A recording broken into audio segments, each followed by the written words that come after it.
Hi everyone, Aiden here with etrailer. Today we're taking a look at the Thule Helium Platform XT.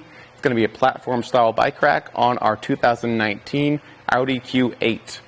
Now this is going to hold the bike in these trays and by our tires. We've got two wheel hoops, one for each tire. It's going to make for zero frame contact on the bike, making this a good option for carbon frame and alternative frame bikes, so we're not relying on frame contact.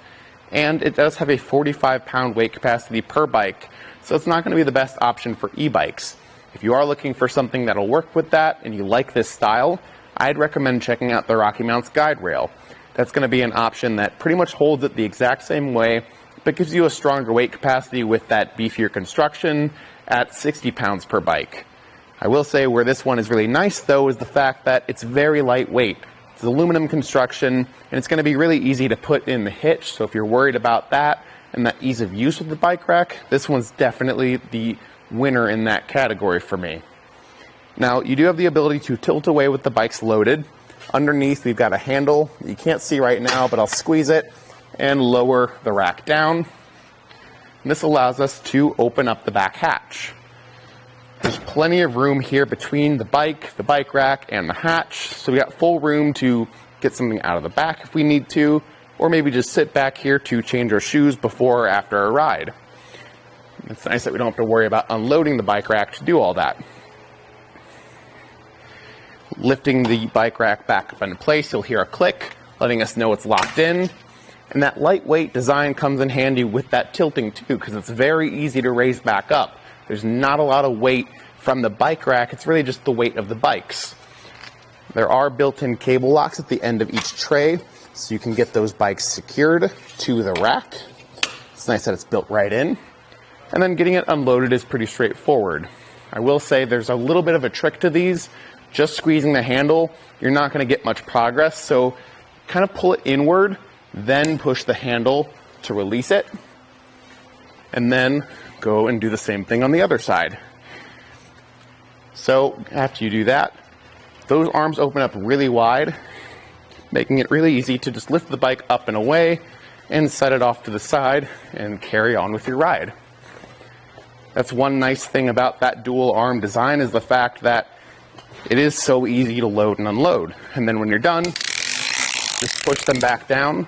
Now I like this one because it's got a lot of different points on the ratcheting mechanism, so there's a lot of fine-tuning adjustment with this, and that ratcheting mechanism feels really nice quality.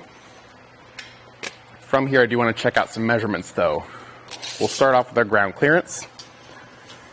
We do have a good rise in the shank, which at the back end gives us 19.5 inches of clearance. More than enough, I'd say, for most situations. We do add a bit of length to the back of the vehicle, coming in right at 30 inches from the back bumper to the outermost point of the rack. It doesn't stick out too far compared to some other options, but you can save some space by folding it up. Using that same handle as before, we can fold it upright. You can see a better look at that handle now. And from here, it only sticks out 12 inches now from the back bumper. So it's a lot more condensed, easy to pull into a parking spot, and the bike rack's ready to go the next time we want to ride. I will say in this state, it pretty much completely blocks your license plate and your backup camera. You might get some visibility around the corner right here, but it's not going to be great. So just keep that in mind when you do leave this in the hitch, that you are sacrificing some of that visibility. Now moving down the rack here, we've got our tool-free anti-rattle knob that is lockable, so it's going to keep things nice and solid in the hitch, and with that lock it's going to be secure. At our hitch, it's working with our 2" by 2" receiver tube, but it'll work with 1¼ inch as well, whether you've got a class 1 or a class 2.